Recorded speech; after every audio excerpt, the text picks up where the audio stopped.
Hello ಎಲ್ಲರಿಗೂ ನಮಸ್ಕಾರ. Welcome back to my YouTube channel. ನಾನಿವತ್ತು ಇನ್ನೊಂದು ಯೋಗ ವಿಡಿಯೋ ಜೊತೆ ಬಂದಿದ್ದೇನೆ.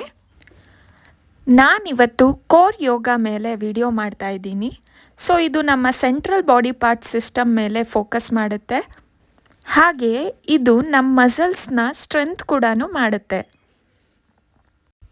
ಲಾಸ್ಟ್ ವಿಡಿಯೋದಲ್ಲಿ ನೋಡಿದ್ದೀರಾ, ನಾನು ಯಾವುದೇ ಯೋಗ ಶುರು ಮಾಡಬೇಕಾದ್ರೆ ಕ್ಯಾಟ್ ಆ್ಯಂಡ್ ಕೌ ಪೋಸಿಂದ ನನ್ನ ಯೋಗನ ಶುರು ಮಾಡ್ತೀನಿ.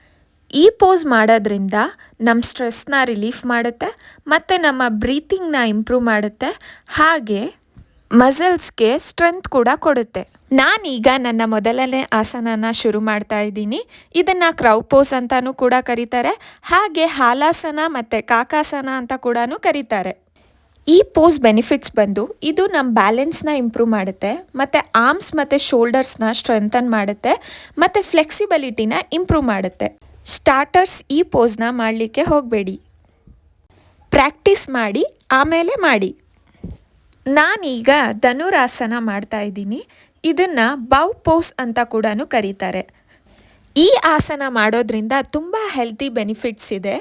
ಇದು ನಮ್ಮ ಫ್ಲೆಕ್ಸಿಬಿಲಿಟಿನ ಇಂಪ್ರೂವ್ ಮಾಡುತ್ತೆ ಮತ್ತು ಇಂಡೈಜೆಷನ್ ಪ್ರಾಬ್ಲಮ್ ಇದ್ದರೆ ಸಾಲ್ವ್ ಮಾಡುತ್ತೆ ಮತ್ತು ನಮ್ಮ ವೆಯ್ಟ್ ಲಾಸ್ ಮಾಡಲಿಕ್ಕೂ ಕೂಡ ಹೆಲ್ಪ್ ಮಾಡುತ್ತೆ. ಹಾಗೆ ಇದು ನಮ್ಮ ಲಂಗ್ ಕೆಪಾಸಿಟಿನ ಇಂಪ್ರೂವ್ ಮಾಡುತ್ತೆ. ಯೋಗ ಮಾಡ್ತಾ ಮಾಡ್ತಾ ನಿಮ್ಮ ಬಾಡಿಗೆ ಫುಲ್ಲು ಸ್ಟ್ರೆಸ್ ಕೊಟ್ಟು ಪ್ರೆಷರ್ ಕೊಟ್ಟು ಯೋಗ ಮಾಡೋಕ್ಕೆ ಹೋಗಬೇಡಿ.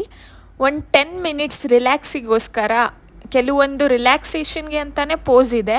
ಆ ಪೋಸನ್ನು ಮಾಡ್ತಾ ಮತ್ತು ನಿಮ್ಮ ಮೈಂಡನ್ನು ಕಾಮ್ ಮತ್ತು ರಿಲ್ಯಾಕ್ಸ್ ಆಗಿ ಇರಲಿಕ್ಕೆ ಟ್ರೈ ಮಾಡಿ. ಸ್ವಲ್ಪ ಬಾಡಿಗೆ ರಿಲ್ಯಾಕ್ಸ್ ಕೊಟ್ಟು ನನ್ನ ಮುಂದಿನ ಆಸನನ ನಾನು ಶುರು ಮಾಡ್ತಾ ಇದ್ದೀನಿ. ಇದನ್ನು ಉಸ್ತ್ರಾಸನ ಅಥವಾ ಕ್ಯಾಮಲ್ ಪೋಸ್ ಅಂತ ಕೂಡ ಕರೀತಾರೆ. ಇದ್ರ ಬೆನಿಫಿಟ್ಸ್ ಬಂದು ಇದು ನಮ್ಮ ಫ್ಲೆಕ್ಸಿಬಿಲಿಟಿ ಮತ್ತು ರೆಸ್ಪಿರೇಟ್ರಿ ಹೆಲ್ತ್ನ ಮೇಂಟೈನ್ ಮಾಡುತ್ತೆ ಮತ್ತು ಹೇರ್ ಗ್ರೋತ್ನ ಪ್ರಮೋಟ್ ಮಾಡುತ್ತೆ. ಈಗ ನಾನು ಅರ್ಧ ಶೀರ್ಷಾಸನ ಮತ್ತು ಶೀರ್ಷಾಸನ ಬೋತ್ ಮಾಡ್ತಾ ಇದ್ದೀನಿ. ಈ ಆಸನ ಮಾಡೋದ್ರಿಂದ ನಮ್ಮ ಓವರಾಲ್ ಬಾಡಿ ಹೆಲ್ದಿ ಆಗುತ್ತೆ. ಇದ್ರದ್ದು ಬೆನಿಫಿಟ್ಸ್ ಬಂದು ಇದು ಸ್ಪೈನ್ ಹೆಲ್ತು ಮತ್ತು ಹಾರ್ಟ್ ಹೆಲ್ತ್ನ ಇಂಪ್ರೂವ್ ಮಾಡುತ್ತೆ ಮತ್ತು ಬೆಟರ್ ಸ್ಲೀಪ್ನ ಪ್ರಮೋಟ್ ಮಾಡುತ್ತೆ. ಇದು ಮಾಡೋದ್ರಿಂದ ಬ್ರೈನ್ ಫಂಕ್ಷನ್ನು ಆ್ಯಕ್ಟಿವ್ ಆಗಿರುತ್ತೆ. ಈ ಆಸನ ಬಂದು ಪಶ್ಚಿಮೋತ್ತಾಸನ.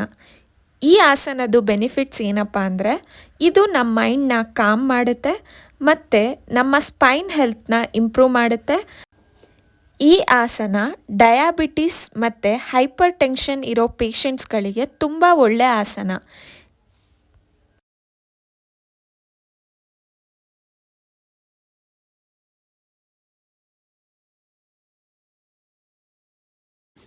ಫೈನಲಿ ನನ್ನ ಎಲ್ಲ ಯೋಗಾಸನಗಳನ್ನು ಮುಗಿಸಿ ಆ ನೇಚರ್ ಮಧ್ಯ ನಾನು ಮೆಡಿಟೇಷನ್ ಮಾಡ್ತಾ ಕೂತ್ಕೊಂಡಿದ್ದೆ.